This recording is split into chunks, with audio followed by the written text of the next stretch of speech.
Welcome to the Django Project, djblogger. This tutorial is part of a YouTube Django Project playlist, which you can access in the video description. You can watch the whole course from the very beginning. If you enjoyed this course and would like all the updated tutorials and associated code samples and more, you can check out this course and other courses this project features at Udemy. The link to the course is in the video description. In this course, we learn how to build applications with Django, HTMX, and Bootstrap. Although building the application throughout this course is our main goal, by doing that, ultimately we're learning and practicing and understanding fundamental skills associated with the technologies that we're using, Django, HTMX, and Bootstrap, and of course, in addition to that, CSS and HTML. The aim of the course, therefore, is to, through practical application, building our application, introduce you to the fundamental skills, building an application using Django, HTMX, and Bootstrap. Ultimately, by the end of this course, we want you to feel comfortable that you can take on all of these skills and start to develop your own applications.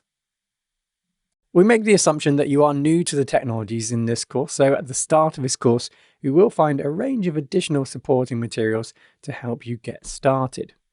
This course also assumes that you're someone who is looking to learn web development utilizing Django Framework and associated technologies. My name is Alexander, aka Xander. I will be your instructor for this course. If you do find any issues or errors throughout this course, then please let me know and I will change and correct them as quickly as possible. In phase 1 of this course, we develop the core features of our application. In phase 1, we will learn how to build a number of different pages and features, including this search facility here. We're going to have a tag cloud, which is going to be connected to tags associated to blog posts. And then in addition to that, we're going to be utilizing HTMX to build an infinite scroll feature. So you can see when I scroll down here, what's happened here is I've loaded up only a number of different posts. And as and when I need them, when I scroll down, you can see on the right-hand side, maybe the scroll bar jumped up again because it's just loaded in another 10 or 20 posts. So that way, we provide the user an unlimited amount of posts, depending on how many posts you have in the database, of course, but we can load in incrementally different posts, and that's going to improve the performance of our application. So that's going to be implemented throughout our application here. So let's take a look at, for example, our tag cloud. So like I said, each post is going to be associated to a tag so that we can, when we click on one of these tags, that would take us to all the posts that have been connected to that tag.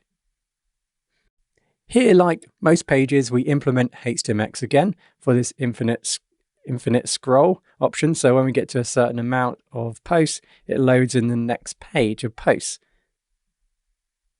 You may have already noticed that we have also different templates here for different pages. So we'll learn how to make different templates with Bootstrap.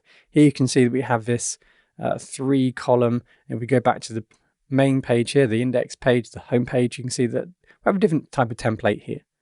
So we can select and click on any of these posts. You can see that we have styled or started to style our different posts slightly differently. And you can see there are some different features on the right-hand side here. You can see the search option again. We have an option here of displaying other posts that's been developed by that particular or written by that particular author. All of these pages have been developed with mobile in mind. So you will find it that we have made pages that scale nicely, break down into mobile view. You can see all the text will scale as well as all the page elements. So we'll learn how to hide different elements of our page and how we would scale it down at certain breakpoints to ensure that it works nicely both in mobile, tablet, and on a PC screen.